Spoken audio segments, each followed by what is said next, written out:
하나님을 파괴하는 사탄의 전략들. 본문 성경은 창세기 9장 내가 눈바라 하고 18절에서 25절을 배경으로 그렇게 했습니다. 성경을 먼저 읽어보겠습니다. 창세기 9장 18절부터 나오는 말씀입니다.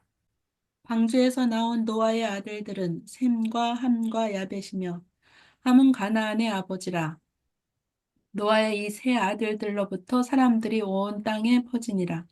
노아가 농사를 시작하여 포도나무를 심었더니 포도주를 마시고 취하여 그 장막 안에서 벌거벗은지라. 가나안의 아버지 함이 그의 아버지 아체를 보고 밖으로 나가서 그의 두 형제에게 알림해 셈과 야벳이 옷을 가져다가 자기들의 어깨에 메고 뒷걸음쳐 들어가서 그들의 아버지의 하체를 덮었으며 그들이 얼굴을 돌이키고 그들의 아버지의 하체를 보지 아니하였더라. 노아가 술이 깨어 그의 작은 아들이 자기에게 행한 일을 알고 이에 이르되 가나안은 저주를 받아 그의 형제의 종들의 종이 되기를 원하노라 하고. 예, 창세기 6장부터 8장까지 노아 홍수에 대한 내용이 기록되어 있습니다. 그래서 죄와 함께 수많은 죄인들이 다 물속에 장사 지내고 노아의 8식구만 살아남았습니다. 그래서 죄가 무슨 일을 가져오는지를 보고 그들이 정말 하나님 앞에 바로 서서 이제 새로운 세상, 죄가 없는 아름다운 세상을 창조했으면 좋겠는데 사단은 여전히 그들을 따라와서 또 다른 세상을 파괴하고 있는 내용을 오늘 본문 속에서 발견하게 됩니다. 자, 노홍수의 궁극적인 원인이 어디에 있었을까요? 창세기 6장에 보면 노홍수의 첫 번째 원인을 창세기 1장부터 4절에 나오는 하나님의 아들의 타락을 소개합니다. 그리고 나서 창세기 5장부터 8장에 나와 있는 세상의 타락을 말합니다. 그렇다고 하면 노홍수로 인하여 세상이 멸망하게 되어진 것은 세상의 타락 전에 하나님의 백성들이 먼저 타락했음을 이야기합니다. 창세기 6장 1절부터 4절의 내용을 살펴보겠습니다. 사람이 땅 위에 번성하기 시작할 때에 그들에게서 딸들이 나니 하나님의 아들들이 사람의 딸들의 아름다움을 보고 자기들이 좋아하는 모든 여자를 아내로 삼는지라. 여호와께서 이르시되 나의 영이 영원히 사람과 함께하지 아니하리니 이는 그들이 육신이 됨이라. 그러나 그들의 날은 120년이 되리라 하시니라. 예, 여기 보면 노홍수의 시작이 죄로 말미암아 멸망되어지는 것이 하나님의 아들들의 범죄로 인하여 시작되었다 그렇게 말합니다. 사람이 땅에 번성하기 시작할 때에 그들에게서 딸들이 나니 하나님의 아들들이 사람의 딸들의 아름다움을 보고 자기들이 좋아하는 모든 여자를 아내로 삼는지라 라는 표현이 나와 있습니다. 일부 일체제에 하나님의 정해놓은 계율을 깨고 자기가 좋아하는 모든 여자를 아내로 삼는 일부 다처와 또 쾌락적인 모습으로 변해버린 결혼 제도의 모습을 발견하게 됩니다. 그런데 오늘날 많은 사람들은 하나님의 아들들이 누구인가라는 질문에 대하여 이렇게 이해합니다. 그 다음 절에 보면 네피림이라고 하는 존재가 나오는데요. 천사로 이해하는 사람들이 많이 있습니다. 그래서 천사들이 하나님의 아들들이고 그들이 사람과 결혼하여 글자가 조금 틀리네요. 레피림입니다. 레피림이라고 하는 그인족을 낳았다고 생각합니다. 그래서 창세기 6장에 보면 네피림이 나오는데 그들이 바로 천사와 사람이 결혼하여 존재하게 된 그인족이다라고 생각하는 사람들이 많이 있습니다. 그 시작은 BC 2세기 오리게네스라고 하는 이집트의 알렉산드리아의 성경 해석학부터 시작이 되었는데 오리게네스 역시 하나님의 아들들을 천사로 해석합니다. 또 많은 교파에서 그렇게 보고 대표적으로는 통일교와 여호와의 증인들, 또 그리고 다른 여러 교파들에서 그렇게 살펴보기도 합니다. 네. 그러면 정말 성경에서 말하는 하나님의 아들들은 누구이고 또 하나님의 아들이 천사가 아닌 이유는 무엇일까요? 성경을 유심히 살펴보면 하나님의 아들들이 사람의 딸들의 아름다움을 보고 자기들이 좋아하는 모든 여자로 아내를 삼는지라. 만약에 그들이 천사들이었다고 하면 천사들이 땅에 있는 모든 여자들과 더불어 아내로 삼고 천사들이 타락하였다고 하면 그 벌은 마땅히 천사들에게 가야 할 텐데 3절에 보면 그들이 그렇게 한 것 때문에 여호와께서 이르시되 나의 영이 영원히 사람과 함께하지 아니하겠다 하셨습니다. 그런 것을 보면 3절의 내용을 통하여서 그들이 천사가 아니라 사람들이라고 하는 것을 알게 됩니다. 왜냐하면 그 죄의 결과를 당한 책임이 3절에 보니까 사람들에게 있기 때문입니다. 4절에 보니까 그 당시에 땅에 네피림이 있었고 그랬죠. 네피림이 나왔다는 게 아니에요. 그 땅에 네피림이 있었고 그 후에도 하나님의 아들들이 사람의 딸들에게로 들어와 자식을 낳았으니 그들은 용서라 고대의 명성이 있는 사람이었더라라고 4절에 기록해 주고 있습니다. 죄의 결과로 사람들에게서 하나님의 성령이 떠나갈 수밖에 없을 정도로 그들이 타락했습니다. 그들이 육신이 됨이라 라고 말을 하는 내용은 갈라디아 5장에 나와 있는 것처럼 하나님이 성령을 거역하고 사람들이 욕망대로 삶으로 하나님의 성령이 그들의 생각을 더 이상 관여하지 못할 지경에 이런 상태를 이야기해 주고 있습니다. 자, 예수님께서도 마태복음 24장 37절 38절에 보면 노아의 때와 같이 인자의 임함도 그러하리라. 홍수전에 노아가 방주에 들어가던 날까지 사람들이 먹고 마시고 장가들고 시집가고 있었다라고 예수님이 말씀하셨습니다. 음, 만약 이것이 천사들과 사람과의 결혼이라고 하면 오늘 이 마지막 때는 노아의 때와 같은데 천사들이 내려와서 사람과 결혼하는 일들이 있어야 할 것인데 그런 일들은 결코 없는 것입니다. 음, 여기서 말하는 장가들고 시집가고라고 하는 것은 오늘날에 있는 결혼 제도의 파괴와 성적 문란들이 비정상적인 결혼들이 세상에 가득할 것을 이야기해 주고 있는 것입니다. 그리고 예수님 마태복음 22장 30절에 보면 부활 때에는 장가도 아니 가고 시집도 아니 가고 하늘에 있는 천사들과 같다라고 이야기하면서 천사들이 어떤 사람과 또 다른 존재와 어떤 성적 관계를 가지고 있는 그런 존재가 아님을 이야기해 주고 계십니다. 그러면 성경 속에서 하나님의 아들들은 누구라고 이야기해 줄까요? 바로 창세기 6장 앞장에 있는 내용들을 살펴보면 그들이 누구인지를 알 수 있습니다.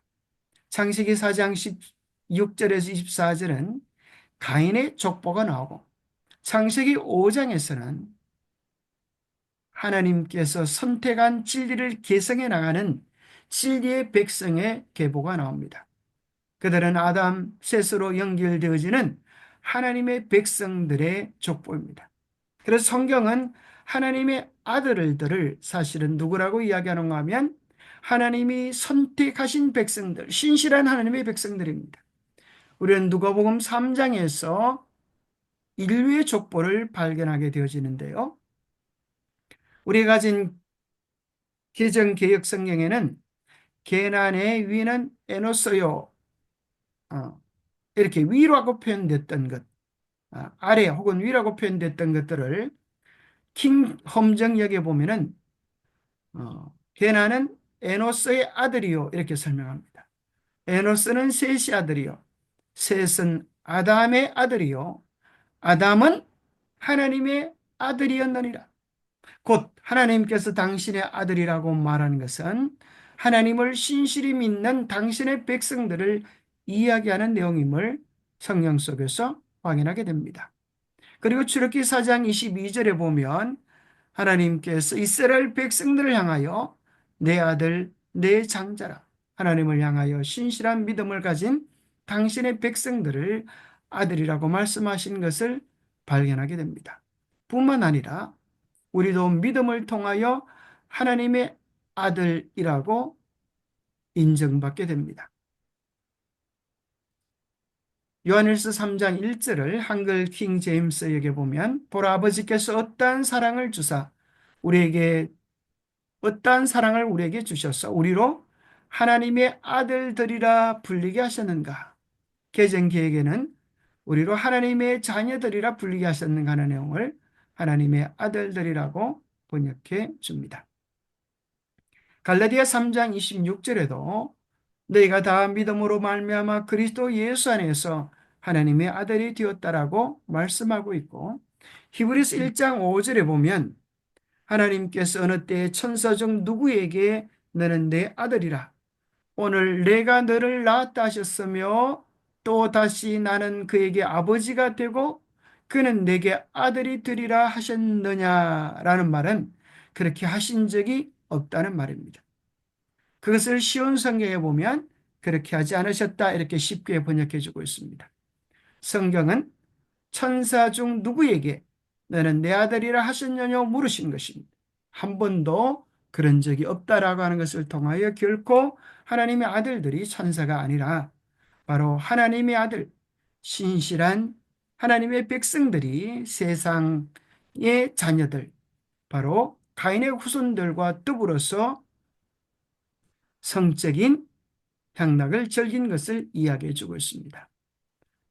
노홍수의 궁극적인 원인은 믿는 자들의 타락에 있었습니다. 부조 선지자 81페이지는 이렇게 기록해 줍니다. 셋 자손들이 가인의 후손의 딸들의 아름다움에 혹하여 그들과 통혼함으로 여호와를 불쾌하게 하였다. 하나님을 예배하는 자들 중에 많은 사람들이 그들 앞에 끊임없이 이르러 오는 유혹으로 말미암아 현혹되어 죄에 빠졌다. 그들은 독특하고 거룩한 품성을 잃어버렸다. 타락한 자들과 섞임으로 그들은 정신과 행동에 있어서 그들과 같이 되었다. 일곱째 계명의 재질을 무시하고 그들은 자기들의 좋아하는 모든 자로 아내를 삼았다. 셋 자손들은 가인의 길에 행하였으며 세속적 번영과 향락에 몰두하고 주의 계명을 등한히 하였다. 이것이 궁극적으로 노홍수가 있게 된 원인들이었습니다. 바로 하나님의 자녀라고 하나님의 아들들이라고 알려진 셋 자손들이 가인의 후손들의 외형적 아름다움에 미혹되게 된 것이었습니다. 그것은 소돔 고모라의 멸망의 원인과도 마찬가지였습니다. 소돔 고모라의 멸망의 원인도 소돔 고모라의 죄악적 타락뿐 아니라 그보다 더 나아가서 그곳에 그 세상을 변화시킬 의인 10명이 없다고 하는 사실을 창세기 18장 32절에서 확인하게 됩니다. 아브라함이 또 이르되 주는 노하지 마옵소서 내가 이번만 더 아뢰리이다. 거기서 신명을 찾으시면 어찌하려 하시나이까. 이르시되 내가 신명으로 말미암아 멸하지 아니하리라. 이 세상은 하나님의 백성들의 신실함의 빚을 지고 있는 것입니다. 세상에 관영한 죄악. 창세기 6장 5절에는 세상에 가득한 죄악을 이렇게 설명합니다. 여호와께서 사람의 죄악이 세상에 가득함과 그의 마음으로 생각하는 모든 계획이 항상 악할 뿐임을 보시고 하나님은 노홍수 당시에 세상의 죄악이 이제 하나님께서 도무지 참아보지 못하실 그 한계에 다다랐음을 죄악이 세상에 가득했다, 관영했다라고 말씀하시고 같은 말씀을 세 번이나 반복하시면서 그들의 마음, 생각, 계획들이 완전히 모든 계획이 항상 악할 뿐이라고 묘사하고 있습니다. 마음, 생각, 계획. 그것은 이제 도무지 그들이 희망이 없는 죄악의 한계 속에 다다랐음을 보여주는 단어들입니다. 그때 온 땅이 하나님 앞에 부패하여 포악함이 땅에 가득한지라. 하나님이 보신즉 땅이 부패하였으니 이는 땅에서 모든 혈육 있는 자의 행위가 부패함이었더라. 예, 세상에 있는 죄악을 표현하는 두 가지 단어가 있는데 하나는 부패요, 또 하나는 포악이었습니다. 부패는 내적 마음의 상태를 말한다면 포악은 마음의 상태가 겉으로 나타난 외적 표현입니다. 그들의 마음이 먼저 부패하였기 때문에 폭력과 죄악이 가득한 그런 상태로 온 세상이 타락해 버렸습니다. 그로 인하여 노아가 노홍수가 일어나는데 그곳에서 구원함을 받고 살은 백성들은 얼마나 더 진지하고 경건하게 참으로 새로운 삶을 살아야 하겠습니까? 그런데 놀랍게도 안타깝게도 홍수로 말미암아 죄악은 다 세상에 제거되지 않고 그 죄의 뿌리는 놀랍게도 살아서 노아를 또 그의 자녀들을 통하여 이 땅에 다시 영향을 미치게 됩니다. 그 첫 번째 시작을 우리가 교회에 보내는 권면 오늘 본문 속에서도 나타나는데 첫 번째 그 죄가 무엇을 발판으로 삼고 들어오는가?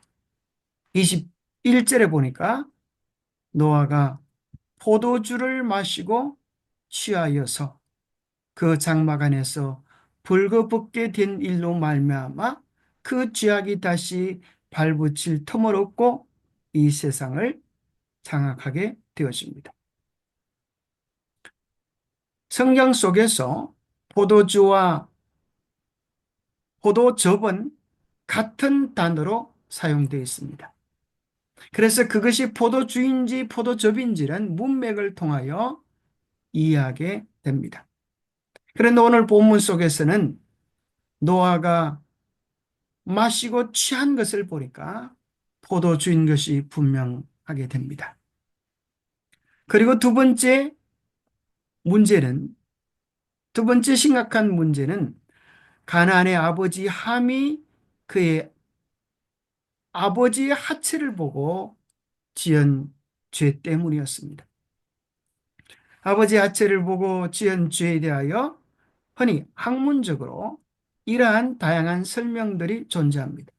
첫 번째는 명예훼손설이 있습니다. 이것은 아들이 아버지의 수치를 가리우지 못하고 폭로한 것입니다. 그래서 그 당시 마땅히 자녀는 아버지의 이름을 존중하고 허물을 덮어줘야 하는데 배은망덕한 죄라고 생각하여 명예훼손의 죄로 이해하는 사람들이 있습니다. 두 번째는 그냥 우연찮게 본 것이 아니라 자신의 성적 욕망을 채운 엄란한 동기로 바라본 관음증설로 이해하는 사람도 있고요. 심지어 유대 랍비들의 해석 속에서는 그세설을 사용하기도 합니다. 네 번째는 부자 근친 성폭행설까지 동원되어지는데요. 아버지를 성추행 내지는 성폭행했다는 것입니다. 또 다섯 번째는 모자 근친 성폭행설이라고 하는 의견들도 있습니다. 이 여러 가지 의견들 중에 어느 것이 더 성경적으로 합당할까요? 자, 본문을 유심히 살펴보면 그 속에 답이 나오는데요. 포도주를 마시고 그 장막 안에서 불거벗은지라. 가나안의 아버지 함이 그의 아버지의 하체를 보고 밖으로 나가서 그의 두 형제에게 알리매 셈과 야벳이 옷을 가져다가 자기들의 어깨에 메고 뒷걸음질쳐 들어가서 그들의 아비의 하체를 덮었으며 그들의 얼굴을 돌이키고 그들의 아비의 하체를 보지 아니하였더라. 24절에 보면 노아가 술이 깨어 그의 작은 아들이 자기에게 행한 일을 알았다고 이야기했습니다.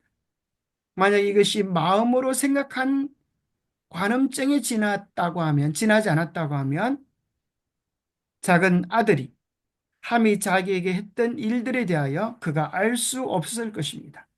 왜냐하면 사람의 마음을 사람은 알지 못하기 때문입니다. 분명히 어떤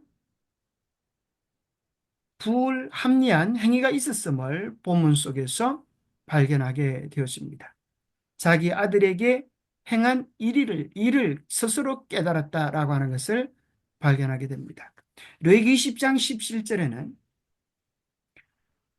하체를 보고 하는 말이 무슨 뜻인지를 설명해 주는 한 단어가 나옵니다. 레위기 10장 17절입니다. 누구든지 그의 자매 곧 그 아버지의 딸이나 그의 어머니의 딸을 데려다가 그 여자의 하체를 보고 여자는 그 남자의 하체를 보면 부끄러운 일이라. 그들의 민족 앞에서 그들이 끊어질지니 그가 자기의 자매의 하체를 범하였은즉 그가 그의 죄를 담당하리라. 레위기 20장에 보면 하체를 본다는 것은 단순히 하체를 본다는 것에서 끝나지 아니하고 죄를 범하는 성적인 문제와 연관되어져 있음을 이야기해 주고 있습니다. 이것을 부저 선지자 117페이지의 화이트는 이렇게 설명합니다. 함의 비인도적 범죄는 그의 마음에서 부모에 대한 존경심이 사라진 지 오래라는 것과 그의 성격이 불경건하고 비루하다는 것을 나타냈다고 설명해 줍니다. 비인도적 범죄를 unnatural crime이라고 하는데 똑같은 단어가 구조와 선지자에서 3번 인용되었습니다. 한글 번역에서는 한 번은 빈도적 범죄, 또 한 번은 폐륜적인 범죄, 또 한 번은 치욕적인 죄라고 설명했지만 영어는 똑같은 unnatural crime이라고 하는 단어를 쓰고 있습니다. 그것은 함의 범죄, 그 다음에 로벤이 지은 폐륜적인 범죄는 무엇일까요? 그것은 장자권을 잃어버릴 만한 범죄였는데 그의 소모, 비라입니까? 예, 아버지의 아내를 범한 일이었고 사무엘하 13장 1절부터 19절에 보면 암논이 다말을 범한 그 죄를 설명해 주고 있습니다. 그것은 또 로마서 1장 26절 27절에는 이런 성경을 통하여 신약에도 언내추럴 크라임이라고 하는 언내추럴이라고 하는 단어를 확인하게 됩니다. 이 때문에 하나님께서 그들을 부끄러운 욕심에 내버려 두셨으니 곧 그들의 여자들도 순리대로 쓸 것을 바꾸어 영리로 쓰며 그와 같이 남자들도 순리대로 여자 쓰기를 버리고 서로 향하여 업력이 불일듯하며 남자가 남자로 더불어 부끄러운 일을 행하여 그들의 그릇 때문에 상당한 보응을 그들 자신이 받았다고 말씀하는데 여기 순리라고 하는 것을 내추럴이라고 말하고 영리를 언내추럴로 표현해주고 있습니다. 이러한 모든 단어들을 유추해 보면 함의 범죄는 노홍수 전에 있었던 그 죄악의 끔찍한 모습이 함에게 함을 통하여 전달되어졌던 사실을 유추해 보게 되었습니다.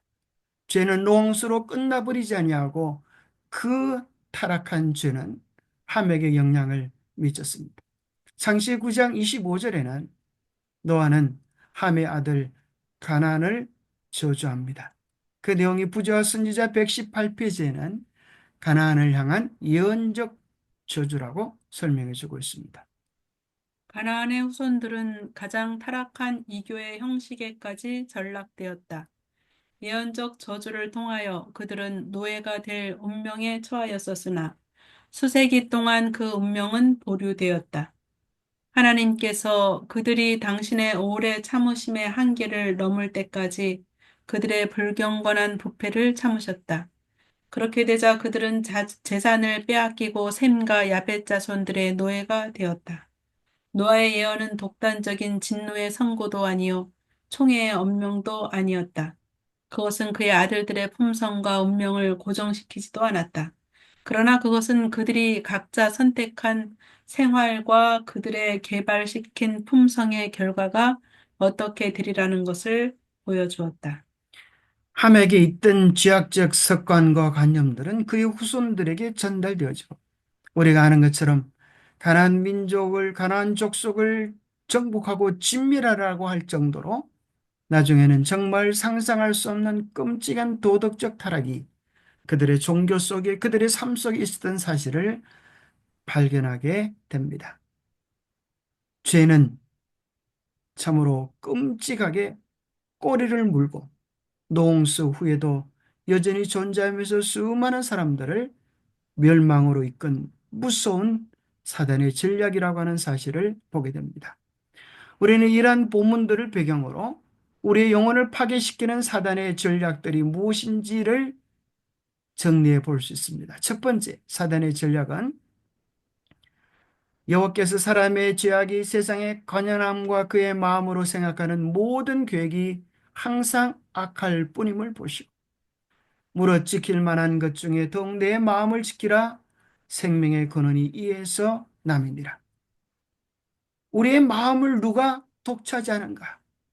이것이 선악의 대쟁투의 첫 번째 관건입니다. 우리의 마음을 하나님께 드리는가 아니면 우리의 마음을 세상적인 욕망에 두는가에 따라서 우리의 영원한 운명은 바뀌어집니다. 마귀는 끊임없이 우리의 마음을 빼앗기 위하여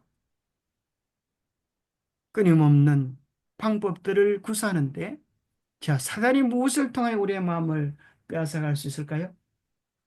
김회장님 어떤 전략을 구사한다고 생각하십니까?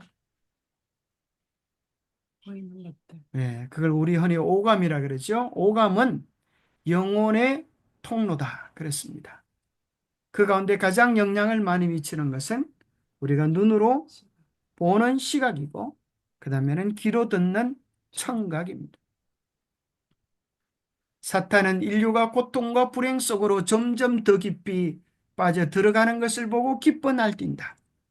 우리가 오늘 7과 해당되는 교회 보내는 권면의 내용입니다.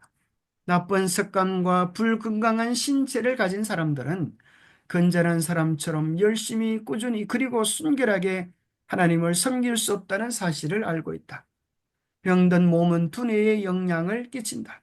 우리는 정신으로 주님을 섬긴다. 머리는 몸의 수도이다.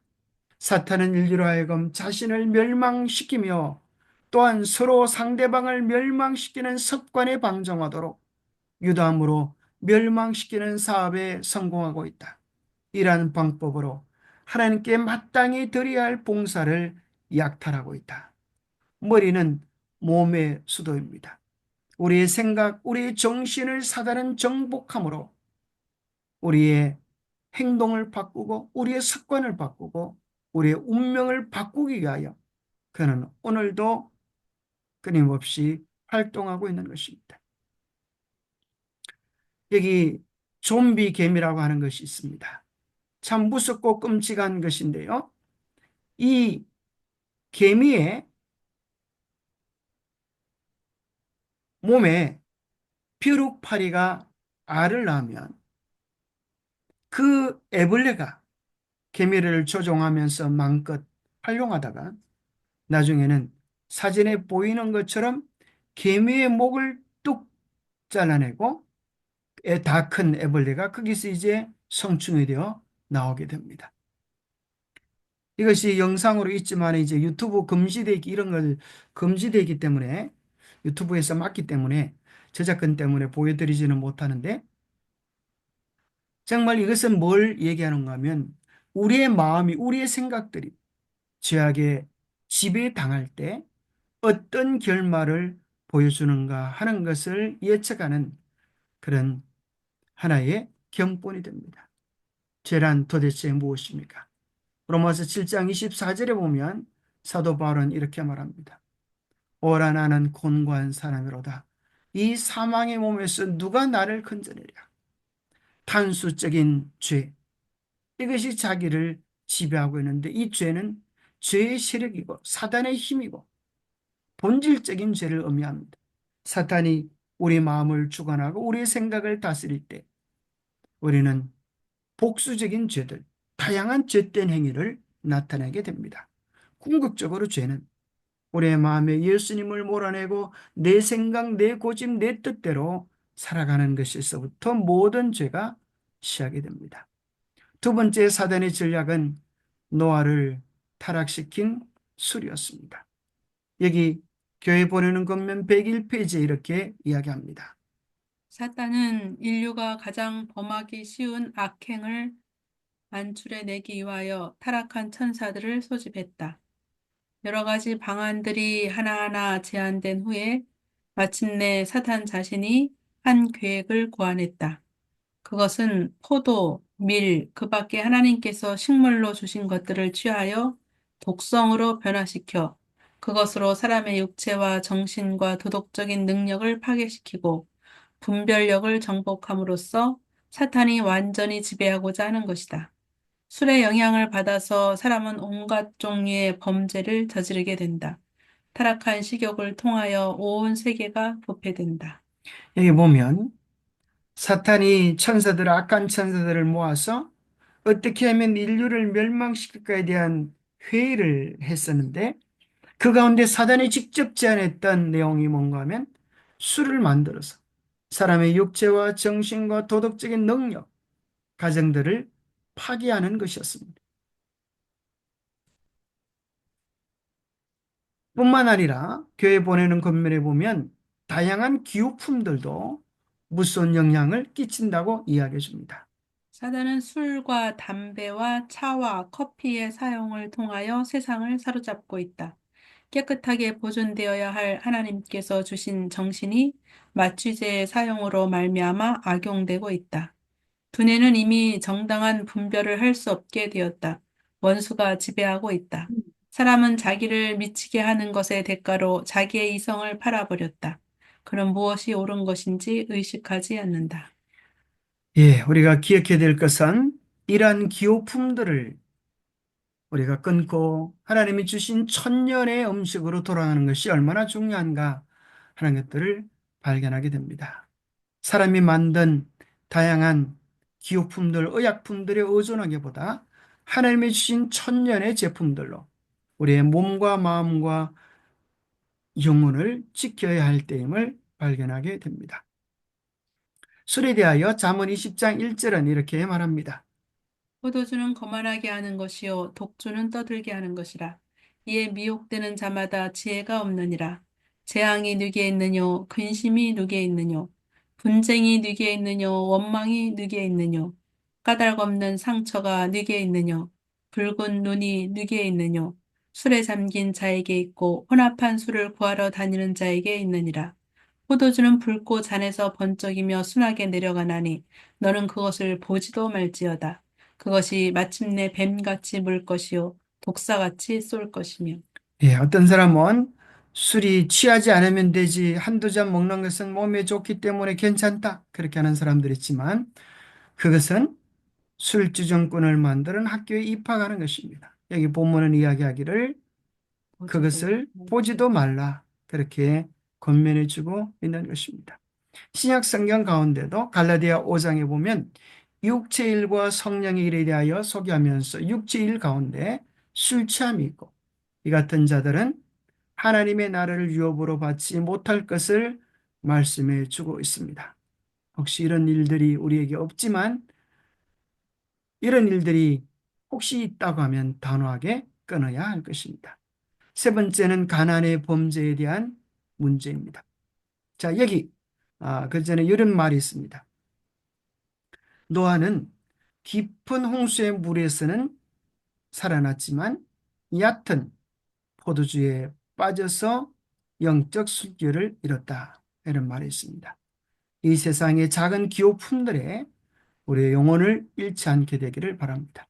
세 번째, 가난의 범죄입니다. 교회 보내는 권면 108페이지입니다. 더러운 생각을 암시하는 것들을 읽고 보는 것을 피하라. 도덕적 지적 능력을 개발시켜라. 하나님께서는 그대에게 그대의 생각을 지배하기를 요구하신다. 그대의 구원은 이런 일에서 그대 자신을 다스리는 여부에 달려 있다. 욕정과 애정은 유력한 행위자이다. 잘못 이용하거나 그릇된 동기로 활동하거나 부당하게 주면 이들은 강력한 힘으로 그대를 멸망하게 하고 하나님도 없고 소망도 없이 그들을 비참하게 파멸시킨다. 예, 오늘날 이 세상의 문화들은 인간의 죄악적인 성향들을 자극하여서 어떻게 하면 우리의 영혼을 매미할까 애를 쓰는 것입니다. 하나님께서는 우리의 생각들을 깨끗하고 거룩하게 다스려지기를 원하십니다. 우리의 마음속에 어떤 생각을 품냐에 따라서 우리의 운명이 결정되어지게 될 것입니다. 만일 그대가 그대의 정신을 더러운 대상 위에 머무르도록 허용함으로써 쓸데없는 상상에 탐닉한다면 마치 그대의 생각을 행동화한 것처럼 하나님 앞에 어느 정도 죄를 범한 것이다. 행동화하는 것을 방지하는 것이 있다면 그것은 기회가 없다는 것뿐이다. 밤낮 공상하고 망상을 하는 것은 불량한 것이며 심히 위험한 습성이다. 일단 자리가 잡히면 그 다음에 이러한 습관을 깨뜨리고 순결하고 거룩하고 고성한 주제로 생각을 돌리기란 불가능하다. 예, 우리는 우리의 상상력을 바르게 활용하는 것들을 습관해야 합니다. 우리가 상상하는 것들은 아무에게도 영향을 미치지 않는다라고 생각하면서 우리 스스로 탐닉한다면 하나님께서 그것을 마치 생각을 행동한 것처럼 하나님께서 기록하실 것입니다. 죄는 우리의 습관을 깨뜨리고 우리의 영혼을 파괴하는 영향을 미치게 될 것입니다. 우리의 두뇌는 그것을 보여줍니다. 우리의 두뇌 속에 있는 뇌세포들은 한 쌍당 약 2만 개의 뿌리를 내릴 수가 있는데 뇌세포와 뇌세포들이 서로 연결되므로 우리의 뇌 속에 뿌리를 내리고 우리의 습관이 우리의 삶에 고착되도록 도웁니다. 습관을 다른 표현을 하면 수억 개의 뿌리가 내리는 것으로 묘사할 수 있습니다. 자, 이 사람은 무슨 뿌리가 뇌 속에 내린 사람 같아요? 예, 화뿌리입니다. 화. 그래서 이 사람의 인상 속에 아주 고약해 보이지 않습니까? 아주 성이 나고 아주 눈초리가 맵죠. 그런데 날마다 하나님께 기뻐하고 감사하게 되니까 이렇게 사람이 변화될 수도 있게 된 것입니다. 웃음뿌리가 내린 것입니다. 우리의 생각과 마음들의 방향을 바꾸기 위하여 우리가 해야 하는데 우리는 아무도 나는 변화될 수 없다. 나는 승리할 수 없다라고 말할 필요가 없습니다. 여기 승리의 비결이 있습니다. 우리의 자녀들이 모든 더러운 행습으로부터 떠나 안전할 수 있는 유일하고 확실한 길은 그리스도께서 우리 안에 계시도록 힘쓰고 신실하고 참된 목자의 보살핌을 받게 하는 것이다. 저들이 그리스도의 음성에 유의한다면 그리스도께서는 저희를 모든 악에서 건지시고 모든 위험에서 저들을 막아주실 것이다. 그리스도는 내 양은 내 음성을 들으며 저희는 나를 따르느니라고 말씀하신다. 우리가 안전하고 안전할 수 있는 유일하고 확실한 길은 무엇이라고요? 그리스도를 내재하게 하십니다. 그리스도께서 우리 안에 계시도록 우리의 마음을 매 순간 주님께 드리는 일입니다. 주님의 음성을 듣고 순종하는 것, 그것이 가장 안전한 길입니다. 우리의 마음속에 주님이 계시게 하는 것, 주님을 생각하고 주의 말씀을 명상하는 것, 우리 속에 들리시는 성령의 음성에 순복하는 것입니다. 여기 보면 참 세상의 아름다운 것 가운데 한 가지가 나비입니다. 애벌레가 변하여서 나비가 되어지는데요. 과학 이 생태계 다큐 중에 놀라운 것이 있습니다. 애벌레가 나비가 되어지는 것, 이것은 당연한 것 같지만 어떤 한 방송에 이런 내용이 나온 걸 보고 깜짝 놀랐습니다. 1% 정도밖에 나비가 되지 못한다고 하는 거예요. 한번 보시겠습니다. 그런데 나비 애벌레가 모두 아름다운 나비가 되는 것은 아닙니다.